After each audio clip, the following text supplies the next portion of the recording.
start. Yes, Sapna has to say something. Yes, Sapna.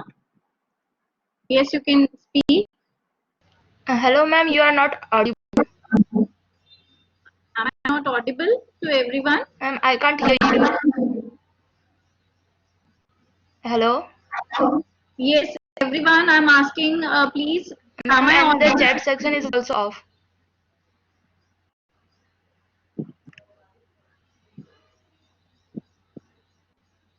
Please check it now.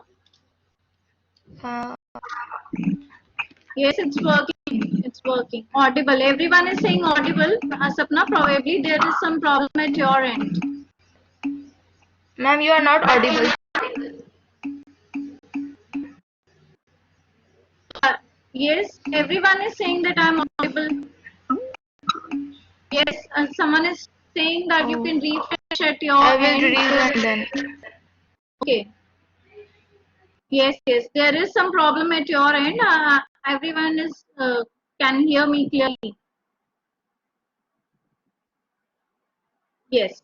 Okay, let's start with our topic now. We left off, we were looking at the algorithm part, and now we are going to start where we have stopped the previous lecture. We'll see how to compute the complexity of the given program. We'll see how we compute the complexity of the code that is given to us. Okay, let me share my screen before moving on.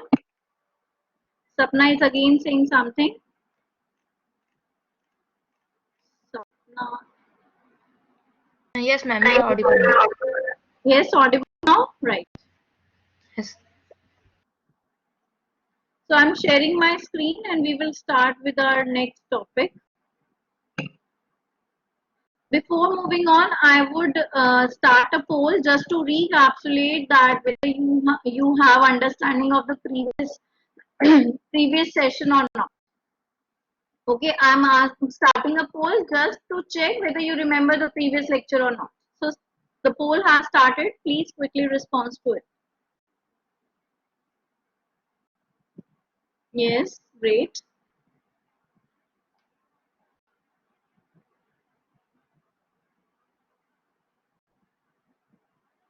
Yes, 18 students have not responded.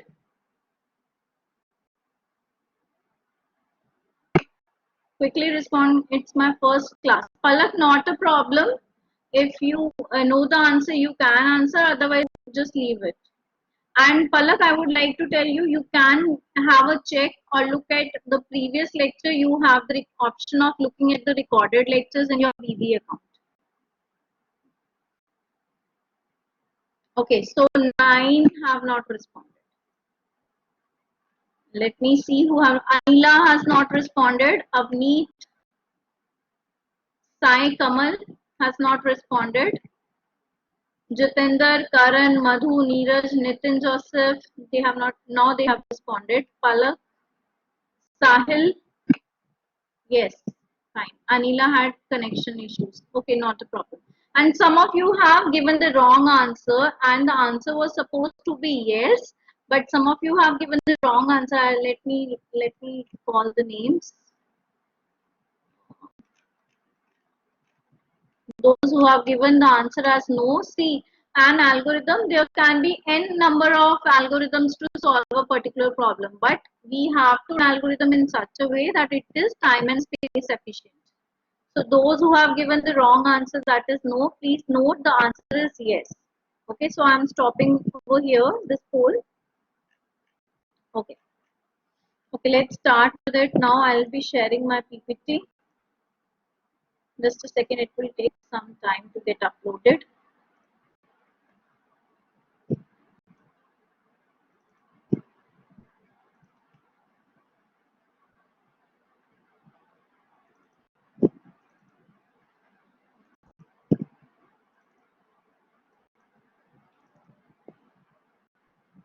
Yes, you can see it now. I've started the screen sharing.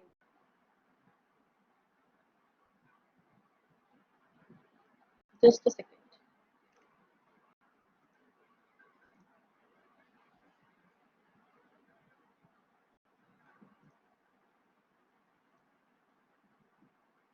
So where we were, we have seen what the algorithm means.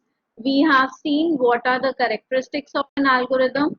We have also seen the algorithm analysis, and analysis can be done in two ways: post-priori analysis and priori analysis. And we have seen the difference between the two.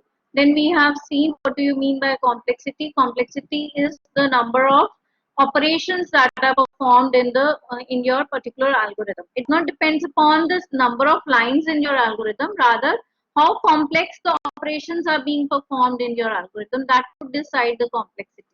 Okay, and the complexity is never the exact value, because in priori analysis we are just looking at what? We are just looking at the approximate value. We are not actually running the algorithm on any system, but we are just approximating the value. So in your post priori analysis, the algorithm complexity will give you the approximate value, not the exact value.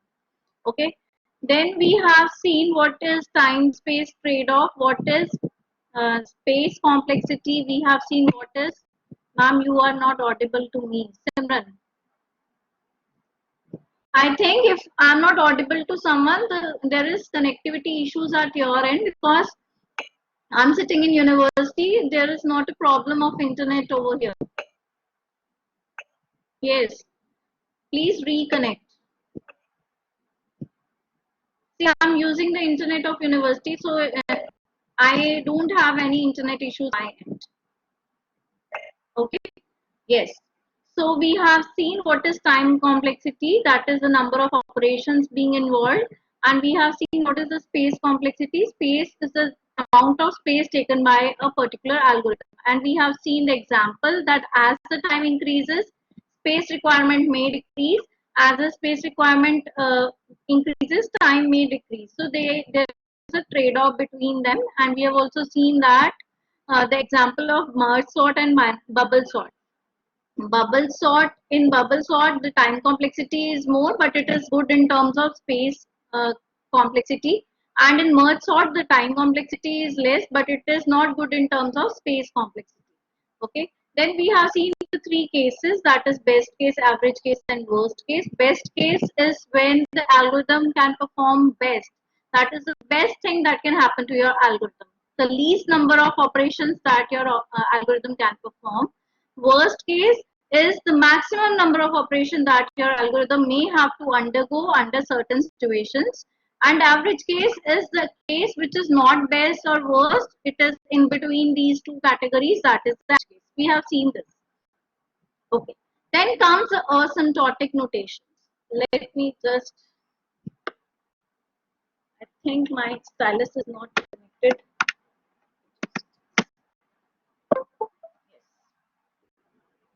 Okay. Fine. Now the asymptotic notation. What are asymptotic notations? See, as I have discussed that we would be focusing on what? We would be focusing on prior analysis of the algorithm. Under this, there are few notations that can be used for analyzing an algorithm, and those notations are called asymptotic notations. There are three notations that come under this category. One is big O notation.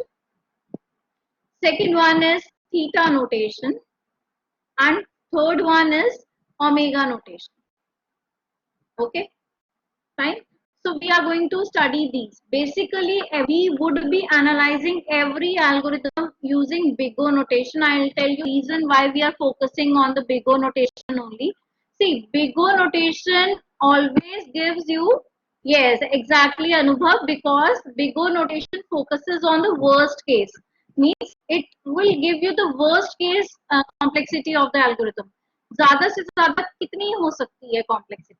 So that's why we are studying big O, because we need to study the worst cases. Obviously, if you know the worst case, your algorithm will be good enough in average and best case. Okay.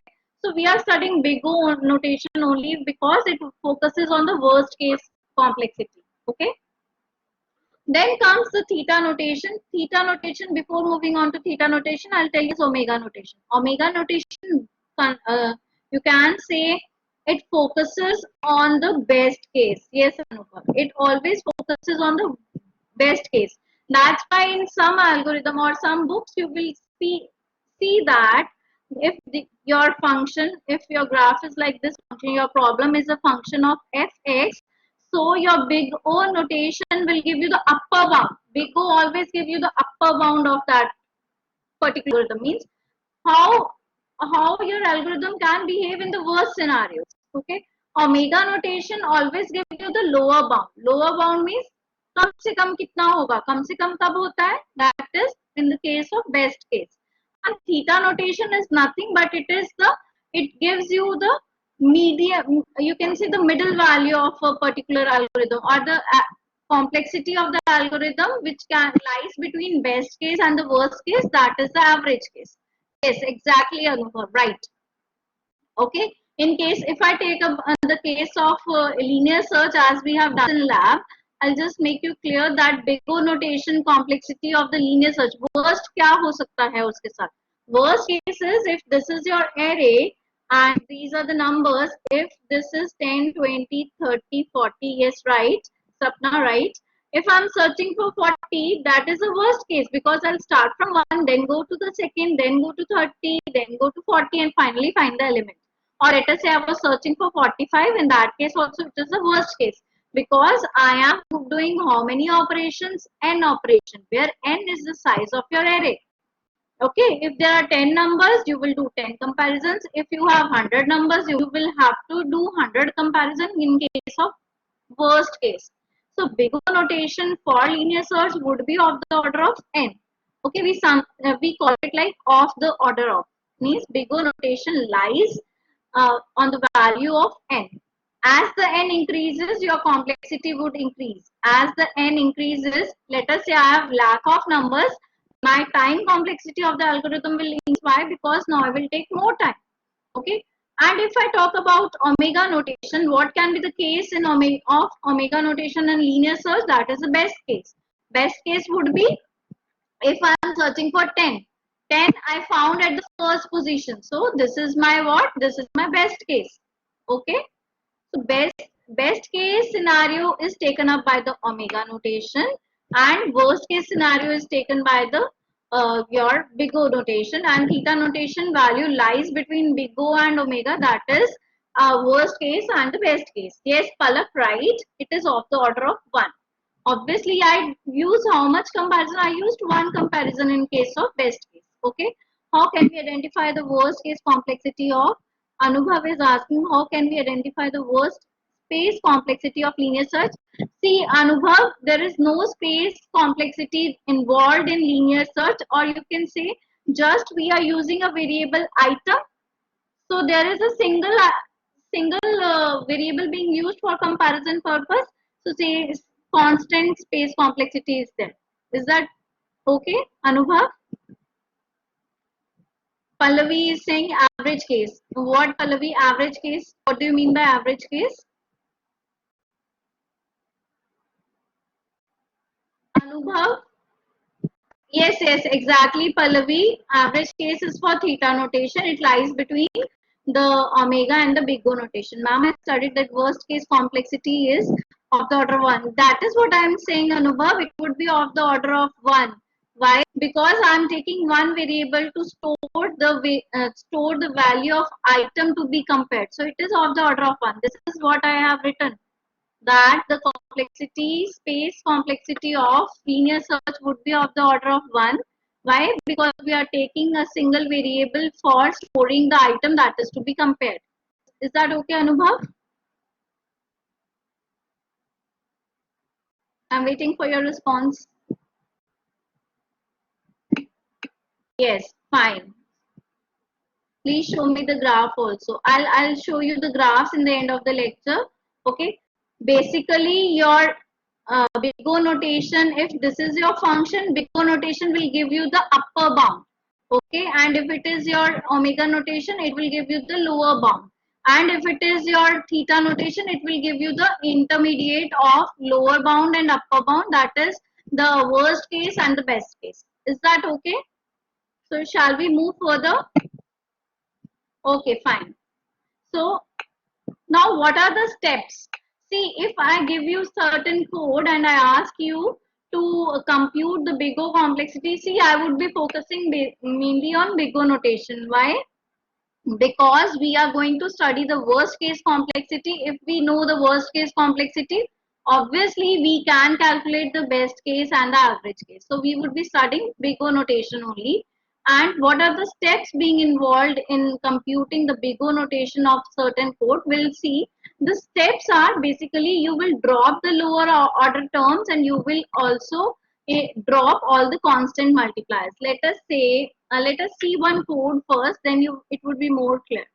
If I give you one example that the code has the complexity, code can be represented by this scenario. Let us say f of x is equal to 5n cube plus n square plus 3, let us say. So as per the basic rule says that you would be remove or dropping what? You would be dropping the lower order values. Lower order means these things. So you would be truncating this. Also, you would be truncating the constants. What are the constants over here? 3, and the coefficient of this value, that would be 5. So you would be truncating all the values, and your big O notation for this particular expression would be n cube. Okay. This is how you are going to solve it mathematically. Highest power is the complexity. Yes, right, Anubhav. Highest power is the complexity. Hilary, I'll just repeat. Yes, Hilary wants me to repeat. Now, let me erase it off and see, Hilary. If I say my problem, Arnab has to say something. Just a second. Arnab, you can speak now. Hello, ma'am. Good morning. Good morning, Arnab. Ma'am, I have a question for this expression. What you have written 2n square plus 3n. In this case, ma'am, what is n representing? Am I representing n? N is representing the input size. Let us say n is the number of elements present in the array. N is representing the number of items in the array. If I am talking about arrays, number of items, or you can say input size. Okay. As the input size would increase, its complexity would increase. Let us say my values in the array is 10. The complexity of this expression is n square, obviously, because we would be truncating this and we would be truncating this. So it means that in worst case, if number of elements are 10, 10 square is 100, means in worst case my algorithm will have to do 100 comparisons. Okay, 100 operations, you can say. Okay, does that answer your question? Yes, I thought n is a variable, so I thought that's why I got confused. Thank you, ma'am. No, not a problem. N is an input size. Let me take up the query of Hilary. Yes, Hilary, I'll just explain you again. See, if my input, or you can say if the expression f of x, let me write it down. If the function f of x is representing the complexity of my program, so let us say f is equal to 2n cube plus n square plus 1.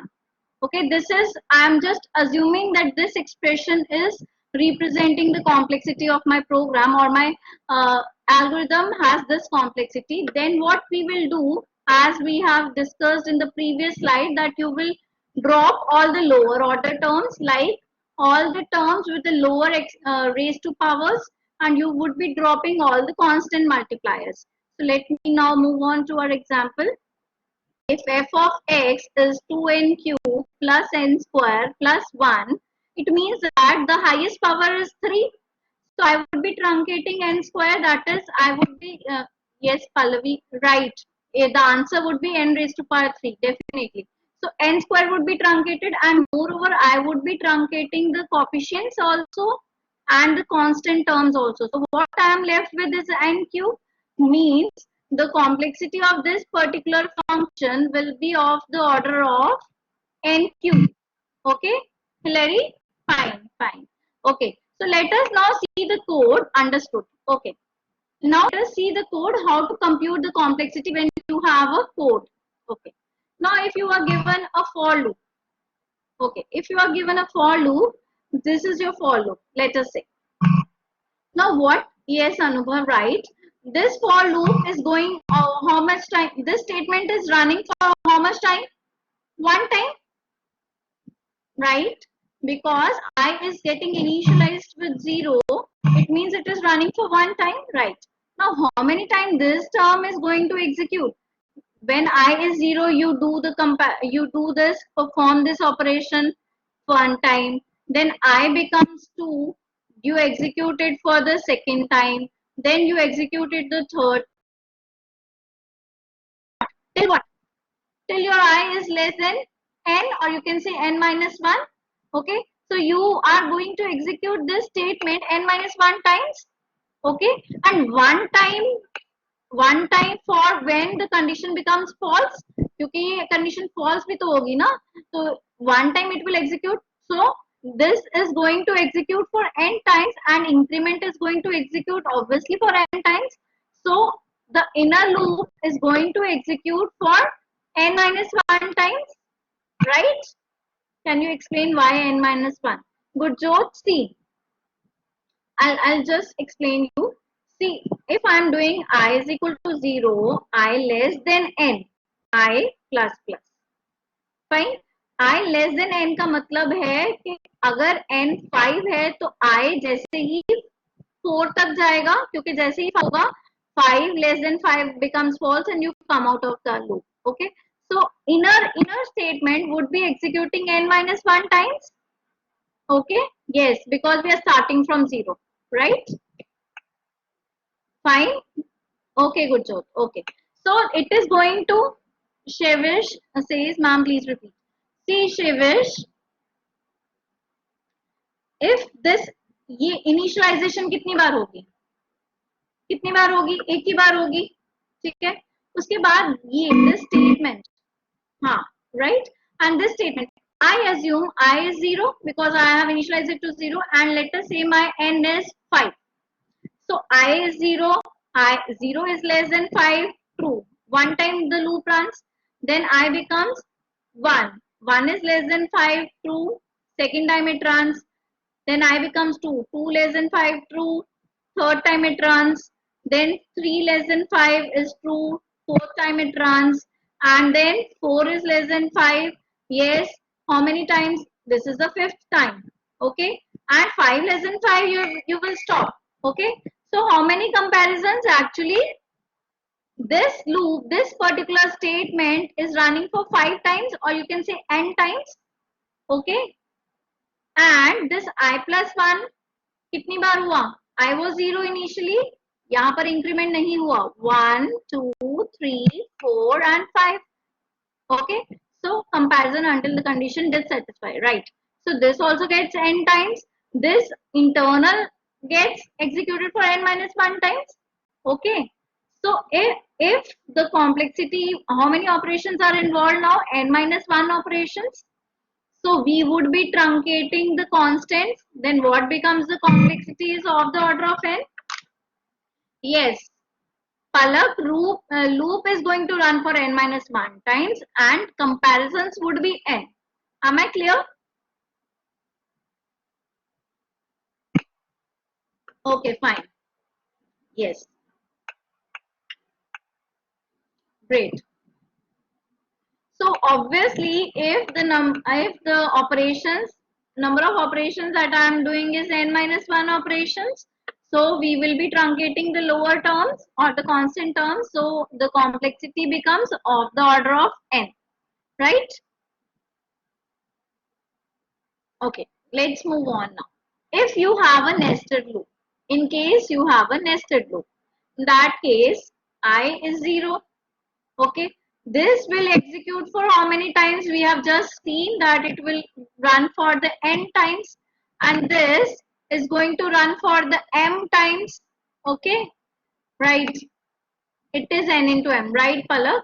So now when the outer loop is running for one time, the inner loop is running for m time.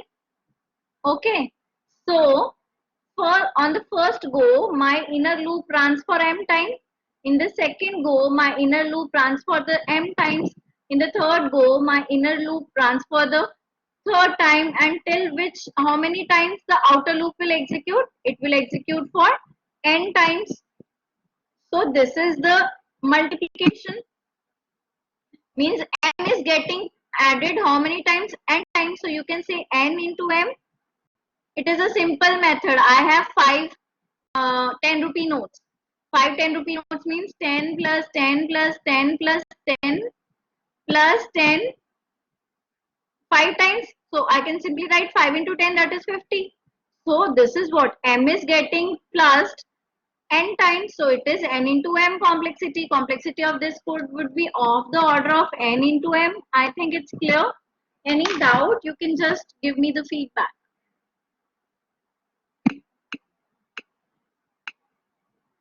Okay, Hilary wants me to repeat. Okay, I'll just repeat. See, Hilary, I say, let me take, I have 2 candies. I have 2 candies which I have given to my 10 friends.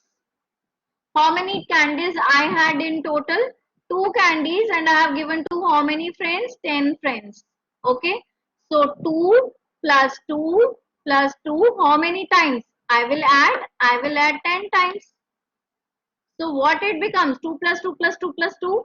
That is 2 multiplied by 10, which is 20. So I was having 20 candies in the beginning. Is that clear? Is this thing clear? Then I will move on to our complexity part. Hilary.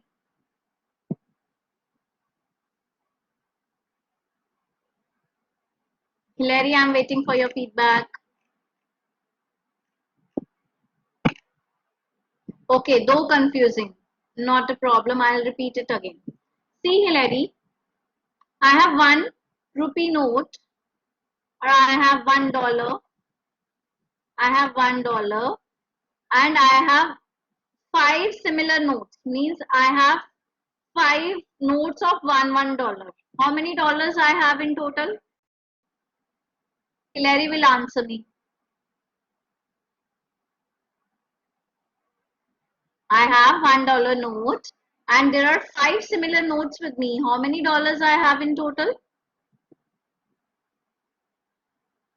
Hilary, 5, right? What actually you did? 5 multiplied by 1, that is 5.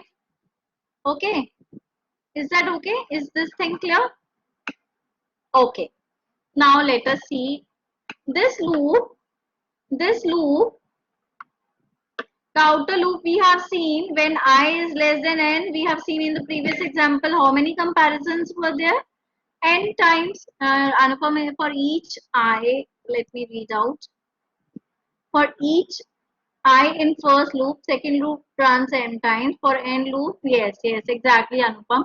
See, we have seen in our previous example that I less than n gives you is going to execute n times. Okay. Now, when I am at I is equal to 0, when my I is, let us say n is 5 and m is 4. Okay. 0 is less than 5, true. I come to this loop. Now j is 0, 0 is less than 4, true. I do this operation. Operation for how many times? 1 time. I will not come out of this particular loop till I do all the 4 comparisons, because m is 4 and j is still 0. Then j becomes 1. 1 is less than 4. This loop runs for another time. Then j becomes plus plus. J becomes 2. 2 is less than 4. True. How many time I'll run? I will again run this loop 1 time. Then j becomes plus plus. 3 is less than 4. True. I execute it 1 more time. Now j becomes plus plus. 4 less than 4 is false. So you will not further enter into this loop. How many comparisons you did? You did 4 comparisons, 4 operations. For how many time? When I was 0. When I was 0, you did 4 comparisons for the inner loop. Comparisons. Okay. Then I becomes 1. Then how many comparisons? Again 4 comparisons. Then I becomes 2. Then how many comparisons? Again 4 comparisons. I become 3. How many comparisons? 4 comparisons. I become 4. 4 comparisons again. Now I becomes 5. 5. 5 less than 5 is false. You will not do anything. Then how many comparisons in total were there? 4 plus 4 plus 4 plus 4 plus 4. It is actually 4 plus 4. How many times? 5 times. So it is 4 into 5, which is nothing. 4 is m and 5 is n. So n into m or m into n. Anything you can say. Also for log, explain how to identify the exponential program complexity. We'll see Anubhav later. Just let me clear it first. Yes, statement will take constant time, but one time plus one time plus one time, how many times? 4 operations. Okay. But we are just looking at this. This is getting executed by m times. This is getting executed for n times. So basically, it is m into n. As the number of m increases or as the number of n increases, your loop will take more time. Reena, is that clear? Okay, fine. Then comes sequential statement now.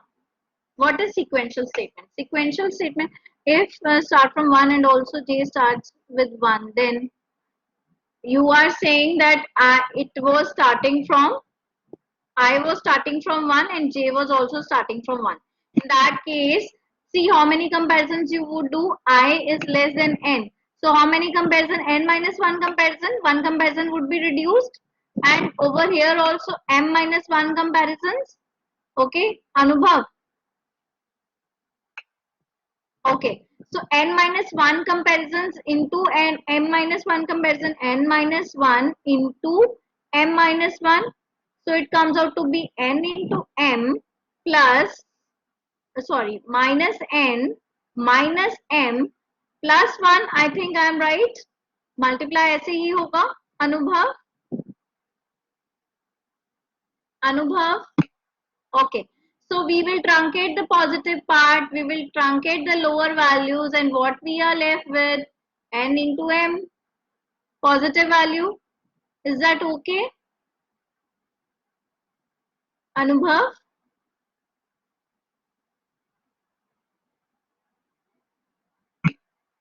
What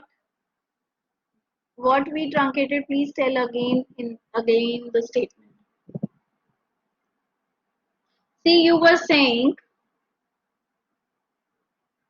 that I is starting from 1 and j is starting from 1. Earlier, the I was starting from 0 and j was starting from 0.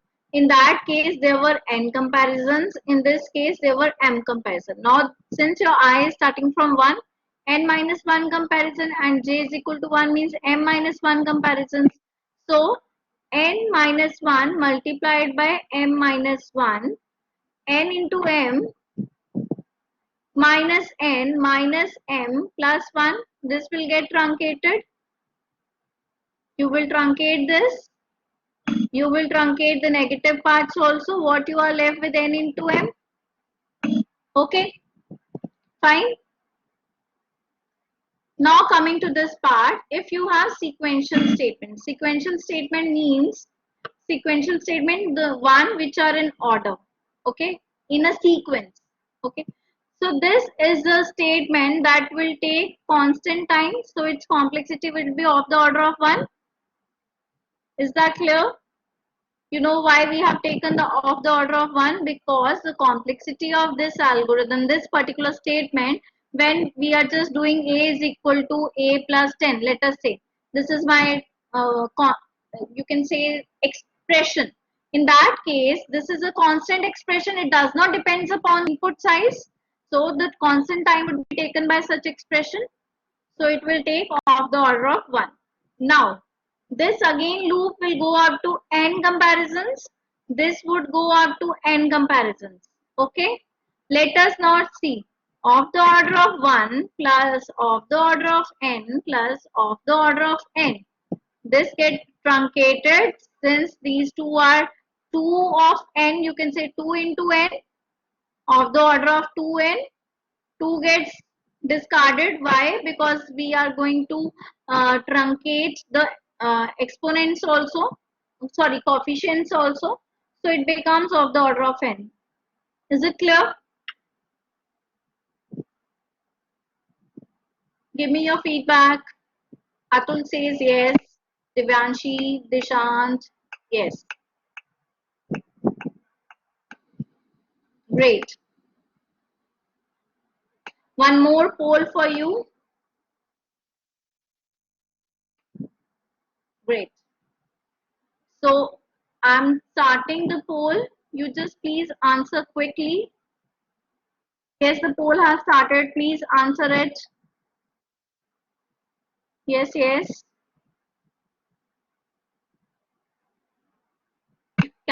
I can understand everything, but why we truncate? This is a thumb rule. Anupam, who is asking me this question. Just a second. Yes, Anubhav, this is a thumb rule as I have discussed in the previous slide that you will be truncating the lower order values and you would be truncating the coefficient because actually the impact of the complexity higher order term. Okay, so that's why we always consider the higher order terms and we truncate the constant values. Okay. Yes, Anubhav, is that clear? 11 of you have not responded. Please respond quickly. Okay. Pankaj Thakur has not responded. Please respond. Okay, I'm stopping the poll now. Fine. So we have learned why the complexity of the is of the order of n in this because there was a constant term. This was of the order of n and this was of the order of n. So we algorithm can be implemented in any language. Yes, it can be implemented in any language. They are not language specific. Yes, Anubhav, what is your question? Answer of the poll. Yes, the question was that algorithm is independent of programming language. Yes, it is independent of the programming language. They do not depend on any language. We are writing the algorithm in our simple words. I have been reconnecting to audio, still some issues persist. Sayed, you need to check your internet connections. Yes, Sevish, they are independent, they are dependent, right? In order to have the idea of complexity before writing the code. Yes, Arnav, thank you for answering the query of Anubhav. Okay, let's move further. Let us see now what is the complexity of such statement when there is if-else statement involved. What would be the complexity of this? If this condition is true, then there is a loop. Okay. Now I have a condition. If this becomes true, then what is the time complexity or the number of comparison involved? If I assume it to be true, the number of comparison would be again n. Okay. Otherwise, in else, there is again a for loop and there is a, you can say, nested for loop. The complexity would be of the order of n square. Now, out of these two, who is the greater one, of the order of n or of the order of n square? The greater one is of the order of n square. So, the complexity of such codes would be of the order of n square. Okay. No, Simran, it's not of the order of n. It would be of the order of n square. And Jatinder too. Your answer. Soptic, you please also note, since we are not going to consider the lower order terms, we are going to focus on the higher order terms. Okay. Else is a worst case. Yes, we are exactly, Anirudh. We are going to focus on the worst case. So else is having the higher order. So we would be focusing on that only. Okay, I didn't saw the condition. Not a problem, Jatinder. Okay, so let's move. Now, what is the space complexity? If I talk about space complexity, space is the amount of memory taken by some variable. Okay, so space complexity quantifies the amount of space required by the algorithm. Okay, let us say I have used 3 variables and I have a variable Z also. Ma'am, it's getting too much to take on for today. Sevish, this is, I think these are the last 2-3 slides. I'll just wind it up. Okay. I'll just stop it after this slide. Like I from 0 to n, 0 to 1. What if the loop J runs for greater constant?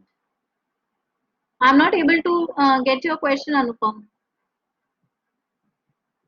What if in nested loop J runs for greater constant? See, you are going to look for the higher order values only, and the lower values will be truncated, like I from 0 to n and j from 0. So obviously I is from 0 to n means n times it is running, and j is 0 to 1 lakh, or 1 lakh can be m. So j is 0 to m, where m is not 100,000, it is 1 lakh. So in that case, see these two, if you are talking about nested loop, this loop is going to be inside this loop. So it would definitely be n into m. Both are contributing to the time complexity. See, if n goes higher, then also it contributes to the time complexity. If j goes higher, or you can say m goes higher, then also it contributes to the time complexity. M may be infinity, no problem. Yes, it would be n into m. Okay. And divide may. Your question is not clear, Anubhav. You can talk to me after the lecture, because n divided by n, the complexity is never n divided by m.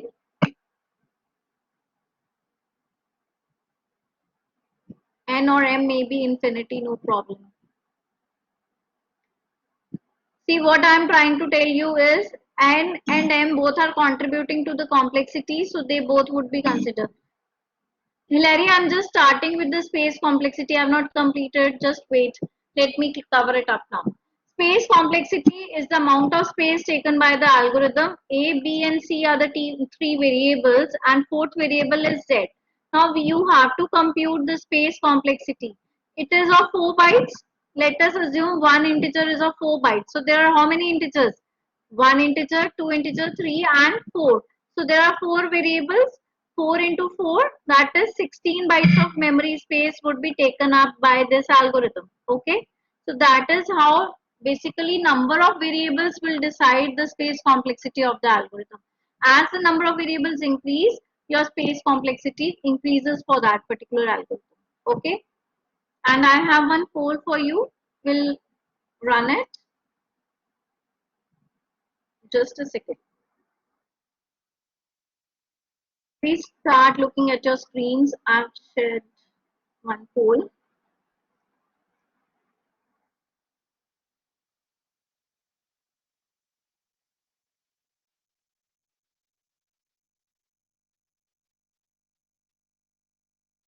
Please answer this poll.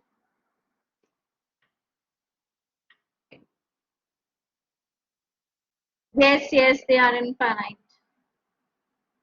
Please answer this poll.